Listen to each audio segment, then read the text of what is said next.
Coaches, elevate your career with the AFCA Career Center. Designed exclusively for active members, this platform provides powerful tools to boost your job search, professional growth, and team building. Create a personalized career profile, explore job openings at all levels, connect directly with hiring organizations, and even post open positions to find top talent for your program. Log in to your AFCA portal today and discover the opportunities waiting for you.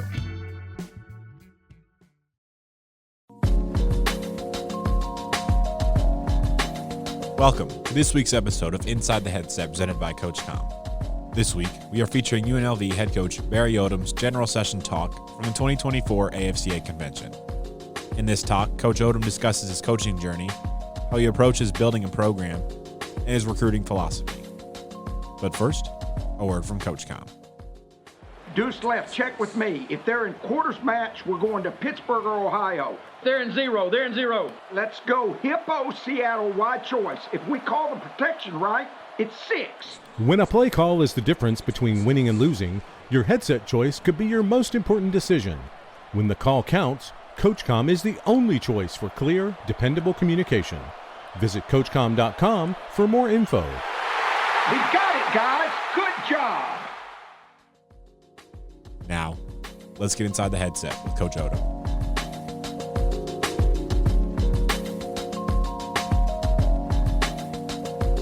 Good to see everyone. I hope it's been a great week and excited to have an opportunity to be here with you guys today. I know that we're towards the end of the week, but thankful for sticking around, and I can see a few familiar faces out there.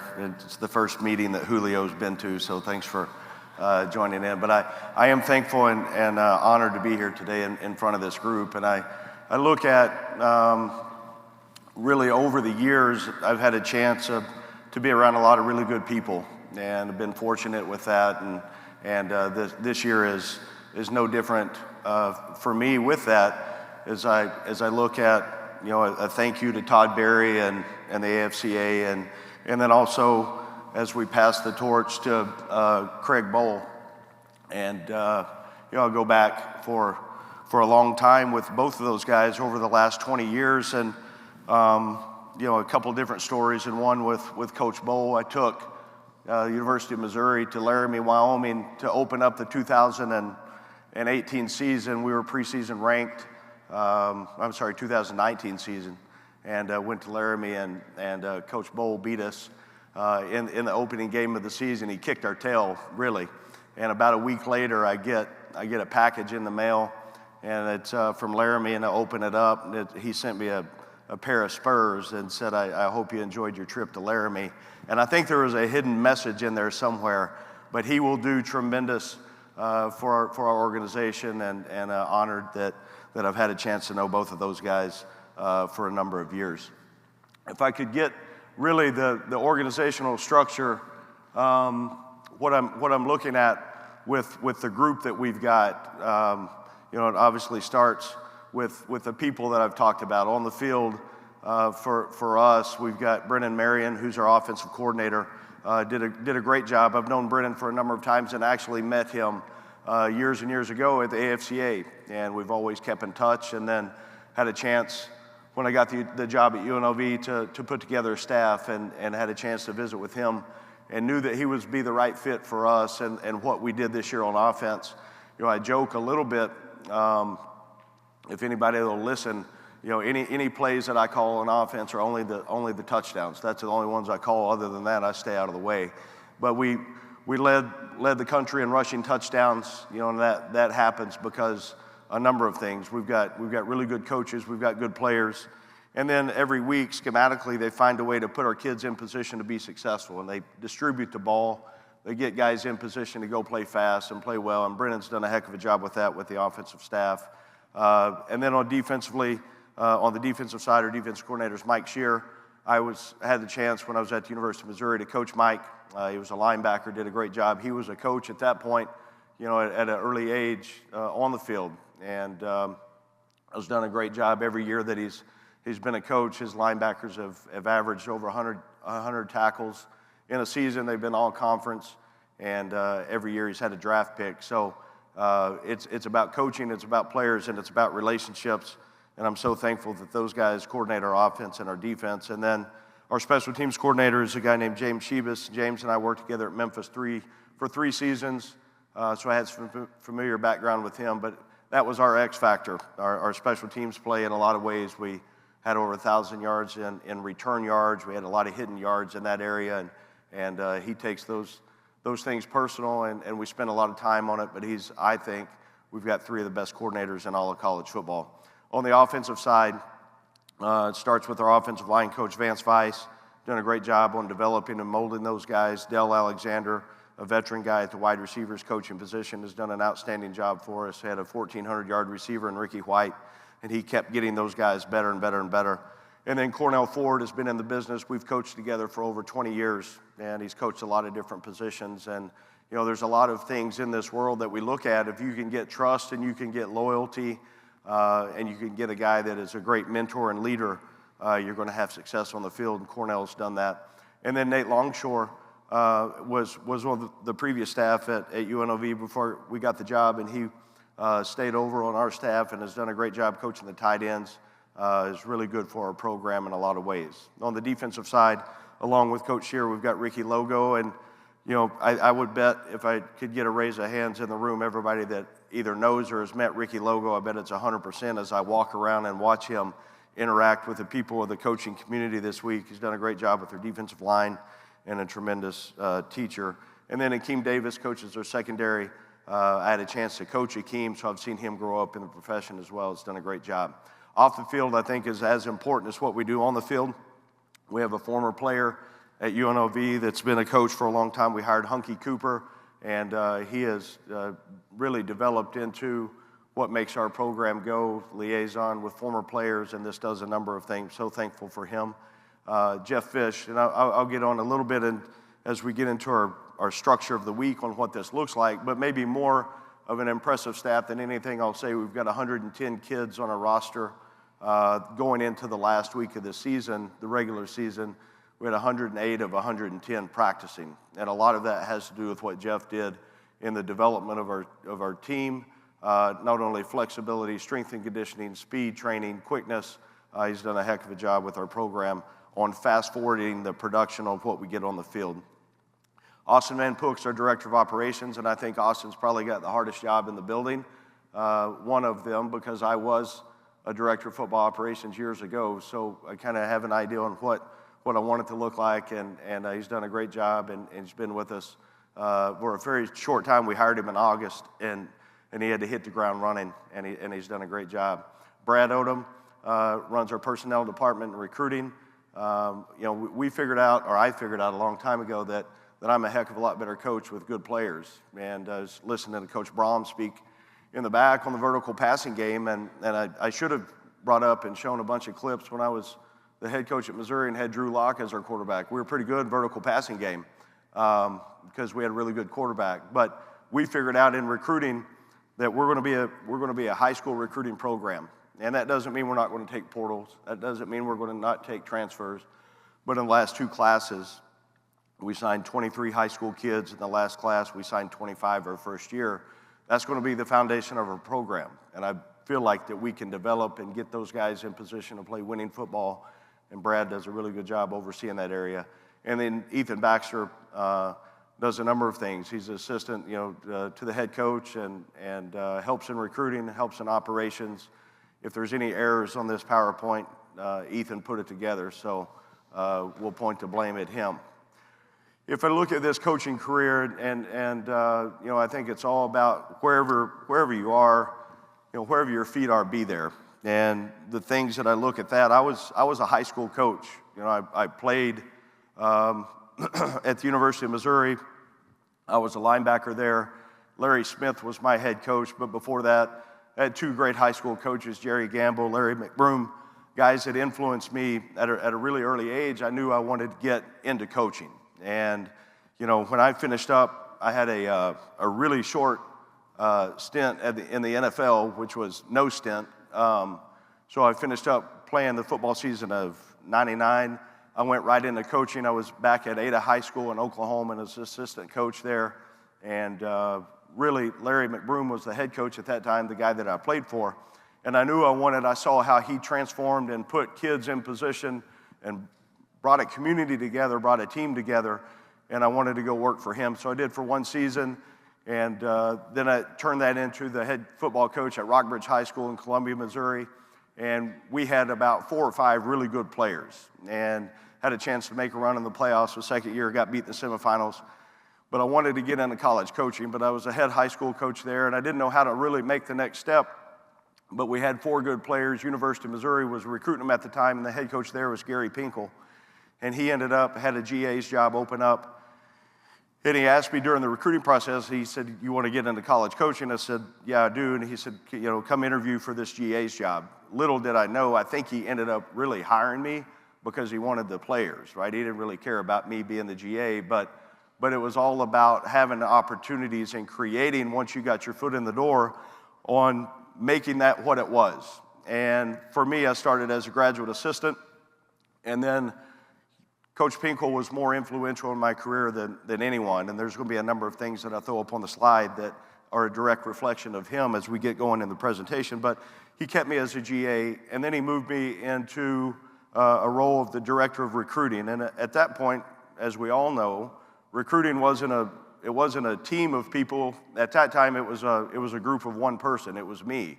And so I learned a great deal about what that looked like, about organization, about the way he wanted things done.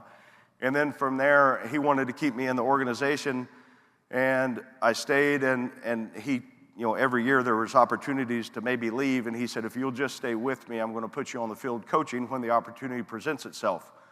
Well, he was at the University of Toledo for about 15 years before and rarely had anybody leave, so I didn't know when that point was going to come. And then he moved me into the role of director of football operations. And for that, I looked at the time, it was so valuable of experience for me because I became the liaison with everything outside of football that we touch, from admissions to the booster club to community relationships to all the different things that it looked like. So I was really in training at that position. I thought it helped me in a position to become a head coach when I got into that chair. So I was in that position for 3 years, and then I became the safeties coach. Matt Eberflus, who's the head coach of the Chicago Bears, he was our safeties coach. He left, went to the NFL. Coach Pinkel put me in the spot there at coaching the safeties, and it was a great couple years in that position, but I was hungry to be a coordinator and tried to move on from there.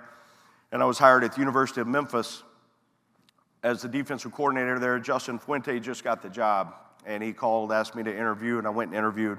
And at that point, I worked with Vance Weiss, who's our offensive line coach, James Shebus, special teams coordinator, Akeem Davis was a player on that team. But we had our first team meeting, and we walked out, and Fuente called, and he said, "I want all the coaches to get back in the locker room. I want to meet with you guys for a minute." So we went back in, and everybody was sitting around the locker room, kind of had their head down. We all had the same feeling, but nobody wanted to admit it out loud. We had 37 players in the team meeting. That was it. So we were starting over, building the program there at Memphis, and maybe the most 3 years of rewarding work that I've ever had, because we weren't very good, but we went to work together, and we built Memphis into, at that point, they weren't very good, but by year 3, we won 10 games, won the conference championship, won our bowl game. But we looked at, and it helped me, the influence that Justin had on me on running a program and some of those things. It was a different view and a different scope. So after that, Missouri hired me back as the defensive coordinator. Was there one season, 2015. Had a chance to coach Mike Shearer, who's our coordinator now. And then after that, at the end of that season, Coach Pinkel retired, interviewed and got the head coaching job at the University of Missouri. Had a really good run of 4 years. We didn't win enough to stay there and keep it going. We went 6-6 my 4th year, and was fired after that 2019 season. Went to work at Arkansas under Sam Pittman and had a great time there for 3 years. We got Arkansas back into the national stage of winning games, and his influence really helped me in a lot of ways, and learned a lot about just different ways of doing things. So that was a really fun 3 years, and then that turned into the head coaching job at at UNLV, which we've been there now 1 season, and really remarkable on what our staff did. Okay, take me out of it. I didn't have anything to do with it. Our staff went together, and we assembled. We had 55 new faces on the team this year through recruiting, through walk-on program, through transfers. And our guys went and won 9 games, had a chance to compete in the Mountain West Championship game, and got a good group coming back. So we're excited about what we're really building there. I'm going to get into really kind of what we looked at on how we started building it.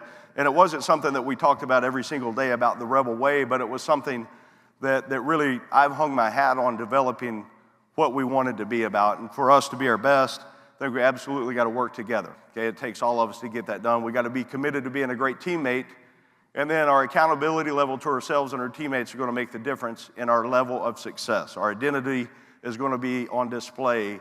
How bad do we want to be great? That's a question that we all can answer. We have the opportunity to do something really special, and I told our team it's going to be the hardest thing that they've ever done athletically. There's going to be no instant gratification about it, but it'll be the most rewarding thing that they've ever done in sport, and I thought that our guys bought into that, about commitment, about the common goals as the team and being successful, about being unselfish, being team first, always putting the team ahead of anything individually, and I think our guys ended up moving into a position that they really cared about our team. And then we had 3 promises that we talked about all the time. I wanted them to go to class. Okay, that was something that was important to me. If you don't go to class and you're not responsible in that area, there's no way in the world that we can count on you when it's 4th down and 1 and we need to stop. Okay, or 4th down and 1 and we need to complete the slant. There's a number of those things that went into it, and in turn, our team, at the end of it, we had a 3.22 GPA. So we really bought into that philosophy, in my opinion, on what it took. Have a great attitude was the next thing that we wanted to have. And then the willingness to be coached. And I think there's value in that. If you can really coach a kid, not yelling and screaming, but if you can coach them and be open and be honest about that and give them what they need to work on, what they did well, and give them a coaching point every single play, not just, hey, that was a good job. Well, what was a good job with it? Was it my hand placement? Was it the way I broke out of my route? Was it all the different details that go into that? I think trust is a word that's really hard to get these days. We all understand that, and it's also hard to keep once you get it. Okay, when we talk about family, and everybody talks about family and culture and all those things in sport, well, you better live it, and it better be something that you do every single day. But being a great teammate can be the strongest bond in your life. You got to be there for each other. Treat everybody how you want to be treated. We talk about that all the time. Okay, life is not going to be fair, but if you treat those around you like you want to be treated, it's going to be a really good place. Talk about relationships a lot in our building, and then build trust in each other, always to do the right thing for our team. You don't have to worry about, okay, when the day is over, is my teammate doing the right thing for our team? Because every decision that they make or I make affects our entire organization. I think the growth of our program, okay, the growth every day, academically, socially, and athletically, there's got to be a plan for that and what it looks like. We can't just wake up on Wednesday morning and say, okay, what do we do today? There's got to be a thought-out, well plan in every area. Utilize the services and the resources that we have at UNLV, and then write our script. I challenge our team all the time. We've got a blank sheet of paper in front of us. We get to write our story, and we're going to get to do it together. Okay, the single biggest way to impact an organization is to focus on growth. Okay, there's almost no limit to the potential of an organization that recruits good people, raises them up as leaders, and then continually develops them. You've got to be intentional about it. You've got to be intentional about personal growth. I want our coordinators to be head coaches. I want our position coaches, if they want, to be coordinators. I want our GAs to become quality control guys, quality control to move up. I think that's my job as a head coach. I'm trying to help our entire organization move forward, but you've got to be intentional about that. Growth never stops, okay? It never, ever stops. We'll always be as good as we are on what we're working towards. I think toughness is something, that a quality that we've built our brand on. We've built the opportunity to be a tougher team mentally and physically on the things that we talk about never giving up. It's going to be hard, and we're going to have to strain, and we're going to have to be uncomfortable. And that's our Winning Edge program in January and February. That's spring ball. That's the summer workouts. That's once we get into fall camp and we two-spot every practice. Those things are hard, but it develops our toughness, that we know that we've got an opportunity when we line up on Saturday that we can be tougher than our opponent if we'll go do it. The ability to have self-discipline and self-accountability and making decisions that put the team first. It'll affect our program and many that were before us and the many that come after us. The ability to have sacrifice, having the character and the toughness to make the right choice, okay? Everybody understands the world of a college student athlete, the choices they have to make. We can influence them in a very powerful way, but you've got to sacrifice to make the right choice. Are we committed to doing more? This was maybe one of the biggest hurdles, and we haven't cleared it yet. We're still working to clear that, but are we willing to do more? Are we willing to have the recovery habits, the social habits, and then the extra preparation that it takes to be successful? Everybody in college football works hard, okay? Everybody does. But are you really, really willing to do a little bit more when those times come? We got to have unmatched effort, we got to have unmatched urgency, and we got to have unmatched enthusiasm. Okay, we talk about in our program a lot our team bottom line, okay, and some of those things that show up in the way you play, and the way you run to the ball, the way you play with the ball when the ball is not in your hands is something we use on offense all the time, but then the enthusiasm to do that is so important. Attitude, we control it every day, no matter the situation, and I want us to look like we're a 4th and 1 program in all walks of life. And if we do that, we have great urgency on the way we move from meeting space to meeting space, the way we go through walkthroughs and sprint throughs and run throughs, our program will move forward. We talk about being early. Okay, this is a class, this is a tutors, this is a study hall, this is a treatment time. Be early, be on time, and do more. It's a reflection of what is important to you. Okay, eliminate mistakes. I think if you take the opportunity, our margin of error is 0. It really is, and we've got to be right in a lot of ways. And some of those things are just don't beat ourselves. You've got to have things in our favor, from turnover margin to penalties to mental errors, and then our special teams play.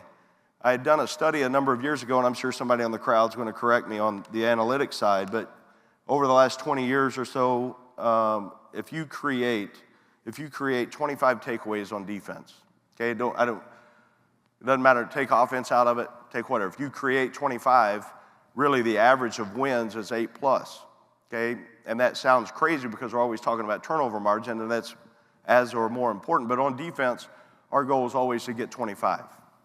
Okay? We had 27 this year. We won 9 games, so the theory still plays into that. We were +8 turnover margin, which was top 20 in the country, and our offense worked on ball security all the time. So those things about not beating ourselves, about being a disciplined team in the penalty margin, and on making sure that special teams was an advantage for us. Be a great competitor.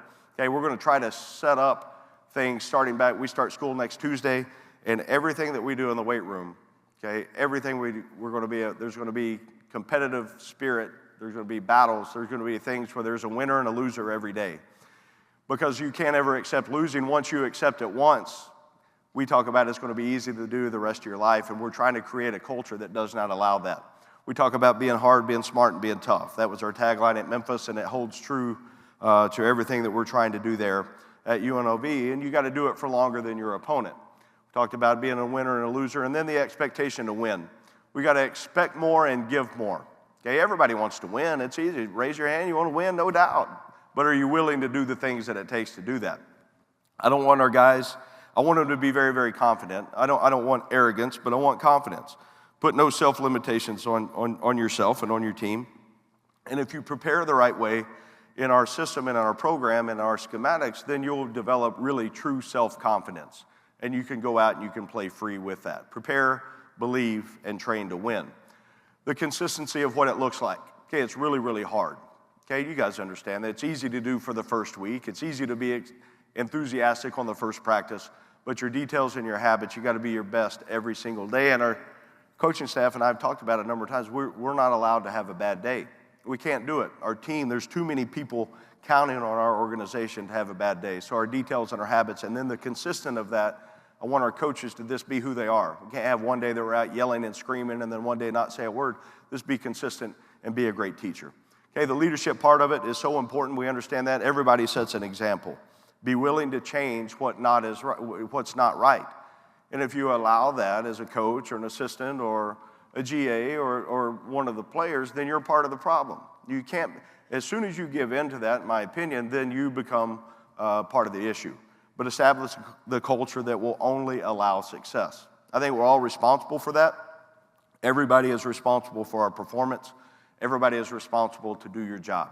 And I think our coaches have done a tremendous job on taking their players' performance very, very personal. And if you do that, along with the academic success of your players, your position group, and you take the responsibility of how your players and your position group performs, if you take it personal, then you know you're going to do your absolute very best. I think there is a fine line in all of our world to over-communicate. Okay, don't ever assume anything. I've got two sons that are, one in college, one in high school, and I talk to them all the time about if you will just communicate and still learn to communicate, face-to-face communication, and you'll outwork people, you'll jump ahead of 90% of the other people that you're trying to get a job in front of someday. I think we have done a nice job. We've still got a long ways to go on eliminating excuses from our program. Okay, this don't allow them. We can't. That was one of Gary Pinkel's things a number of years ago about attitude and no excuses. And if you just don't allow an excuse, okay, there's either problems or there's solutions. We're in the problem-solving business. There may be an issue or a roadblock. Let's find a way to go fix it, but let's not have an excuse for how we do those things. Our plan to win, like I talked about, will take care of the ball. Okay, offensively, they start out we practice, guys. We practice on Monday. Sunday's our players' day off. They come in and they do a stretch and stride with our strength staff. That's optional. And then we practice Monday in shoulder pads. We practice Tuesday full pads. We practice Wednesday full pads. Thursday we go spiders. Friday we go sweats. But every day that our offense starts, they're doing a turnover circuit. And the demand, the details and the habits of that helps us take care of the ball. Okay, run to the ball. You're going to hear our defensive coaches talking all the time about swarming the football, populate the ball. Okay, we may be poor tacklers, but if we can get guys to the football, then one guy's mistake, we should have 10 other guys flying to the ball to help make that happen. We're getting better at that. We always program philosophy. I want to be able to, no matter where I am, I want to be able to run the ball and I want to be able to stop the run. So everything we're doing offensively is create opportunities to run the ball. Defensively, if we stop the run, then we feel like we've got a chance to play winning football. Our special teams factor, that's huge. We spend, like I said earlier, a number of periods on that a day. Coach Shebus does a great job on putting our kids in position to be successful in that area. And we understand how important it is, the hidden yardage, average field position on what that looks like. And for us, that's got to be our factor. And then our preparation has got to be the edge of our program. We get down into the film study and the practice habits, and then we get into Thursday and we start talking about the final 48-hour preparation and what that really looks like. I believe you can win games in the final. You never stop preparing. You guys understand that, and our kids are starting to understand what that looks like. The penalties and the discipline, off-season and winning edge. We'll go. We go 4 weeks here once we start back next week of just running and lifting, and then we get into late February. We start a winning edge program, 6 o'clock in the morning. We still do it old school. We'll do 8 stations. Every coach has got a station, and county fair. We'll go 4 minutes per station on the clock. We go around from mat drill to change the direction drills, and it's one of the best things that I believe that our coaches do in our program on getting us a winning edge of having discipline and having structure on the way we approach things, okay? And then we talk about finishing in the fourth quarter. There are times we did that really well this year, and then there are 2 games that we came up short finishing in the fourth quarter. And you look at that in the grand scheme of things, where we won 9 games, could have been 11. That's life-changing, right? So we got to find a way to finish those close games and win it in the fourth quarter. Our game week schedule, like I talked about, on Monday, this is a little bit of our schedule. I hope this holds me up. This is a little bit of our schedule, and I want to note a couple of things. This is early in the year, but our guys held true all season throughout. This became really a belief in our team on what gave us an advantage, and it was really extremely hard on our assistant coaches. Play a Saturday night game away, you come back. You've got all day Sunday to get the game finished up, the game plan done, where you can go out and at least, because we're a morning practicing team. So this is the hardest day of the week for us once the game is over Saturday as a staff to get ready for a Monday practice, because we want to go out on Monday and gain a little bit of preparation on our opponent. So we'll go 2 periods of individual. We've got long meetings, 2 periods of individual. We go 7-on-7 versus scouts. We go 11-on-11 versus scouts, and we go punt and kickoff drill work. And then we go against scouts again, and they've got to have their base calls in on offense and defense to get enough jump on the opponent with game plan on what we need. So our staff has done a great job on getting ready for that Monday practice. Finish up with punt return, the kickoff return, and then we always do a 2-minute drill. Okay, we're always going, and that's good on Monday. We do a 2-minute drill. Certain situations that we put them in, sometimes longer yardage on what we got to get. Sometimes, it's a short 2-minute drill, but we believe in this practice. And then after practice on Monday, we've got our developmental group that goes in and has a good lift. On Tuesday mornings, we're in early again. Again, we're a morning practicing team, and that's for a number of reasons. But we start out, you can look, our specialty group, there right after flex, over to the right, you go specialty. We go red zone punt. We work on red zone punt, on the punter placing the ball, the gunners down in the ball. We do that every single Tuesday, okay? And then we go through installing the punt game. Then we go period 1 and 2, we'll go punt. And then period 3, we line up and go good on good, team fastball, just to get practice started. We go as fast as we can for 4 plays. The twos will go get out and go through that, and then we go individual periods. And then I think, and the coaches, I don't really know how they felt. I know once we got into really having good conversation about it, our team run period 7 and 8 on Tuesday, I thought was one of the most physical teams I've ever been around in late season. This is a full padded practice, so we went versus scouts 5 and 4 repetitions, and then we got on the field together and we went good on good. Okay, and it was 1s versus 1s, 2s versus 2s, and it was basically inside run as good as we could. We stayed on our feet, but our guys did a great job on teaching what that needed to look like, and I think that gave us an advantage on running the ball and stopping the run. And we held true to that all season long, which was good for us. Then we go in kickoff return full group, then we go back to scout work, 7 on 7, and then after that 7 on 7, you see, then we went to good on good. We tried to get speed against speed again in the 7 on 7. It may not be the perfect picture on what you're going to see on Saturday, but at least it's good on good. You can work man-to-man, you can work one-on-ones, you can work some of those things during that time. And then we finished up again with scout work, certain situations there. We on defense that week, we went blitz and regular down, and then the next period regular down, short yardage, goal line. And then after that, we got together again and went good on good. We did a tempo period. We did another 2-minute drill, and then we did field goal block, and then our travel team lifted after practice. Okay, Wednesday was very similar to what our Tuesday was. Thursday was a little bit, the kicking script for us, if you're really stroking it along, you can get through it in about 18 minutes, but we hit everything that we could. Tried to get every situation that could come up in the game, and we put our kicking team in position to rep that where it's not a surprise to them on game day. And then offenses on one field, defenses on the other, going through what they needed to on a scripted Thursday practice. And then our Friday, this threw up an example itinerary on what we did. We spent a lot of time on Friday in meetings. So we had an early developmental lift group, and our team came in at 2:30. We'd do a travel meeting, then we'd go special teams meeting. That was a 20-minute meeting.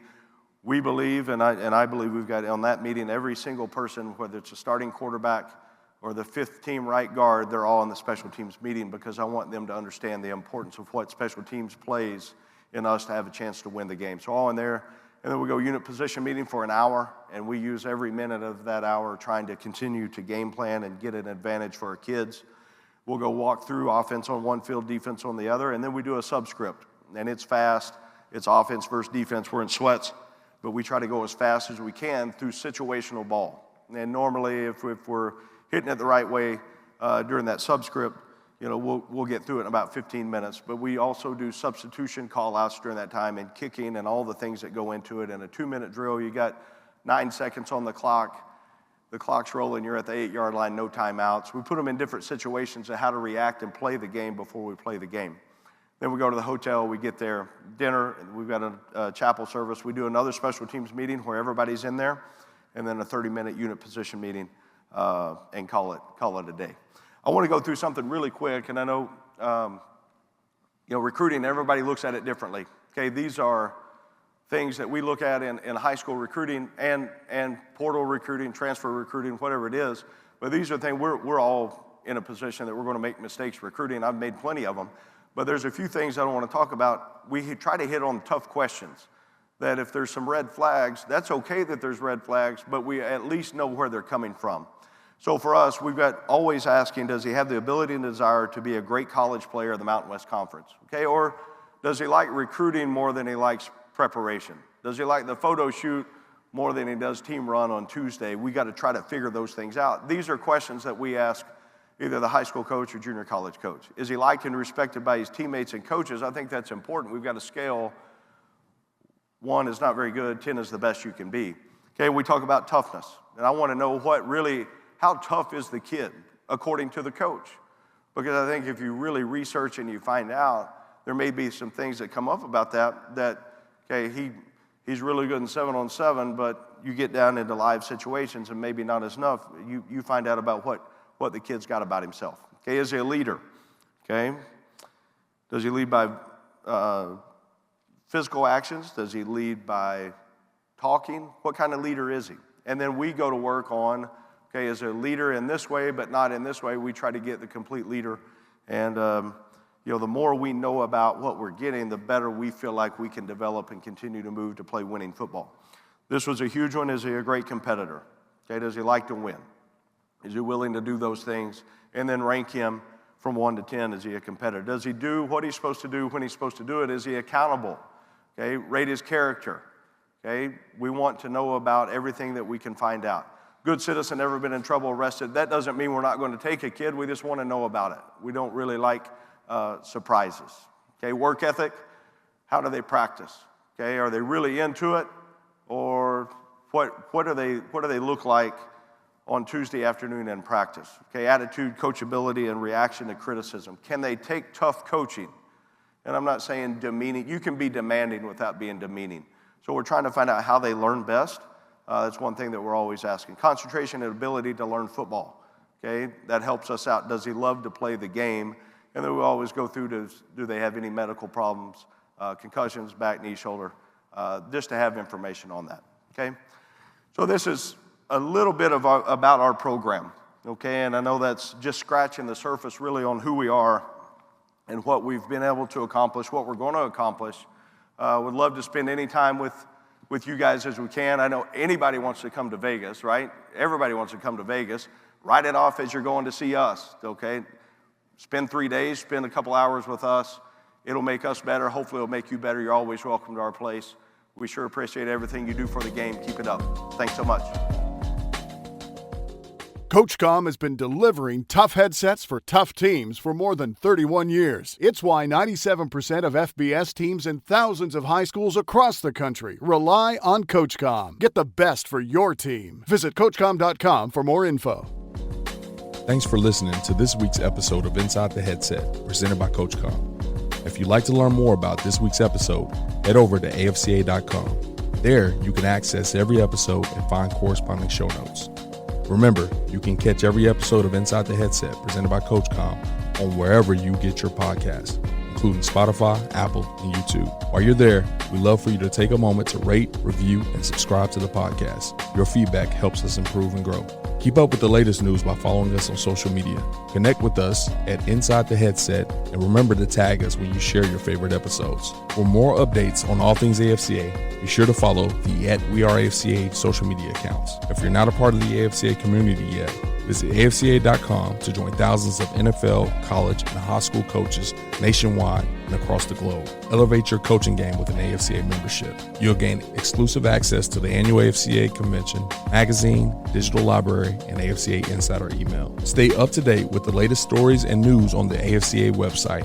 More than just a convention, the AFCA offers continuous education, guidance, networking, and more. Celebrate the past and shape the future with the AFCA. It's about fostering exceptional coaches who create outstanding teams and even better individuals. Invest in your skills and make a lasting impact today by engaging with the AFCA. Your journey starts here.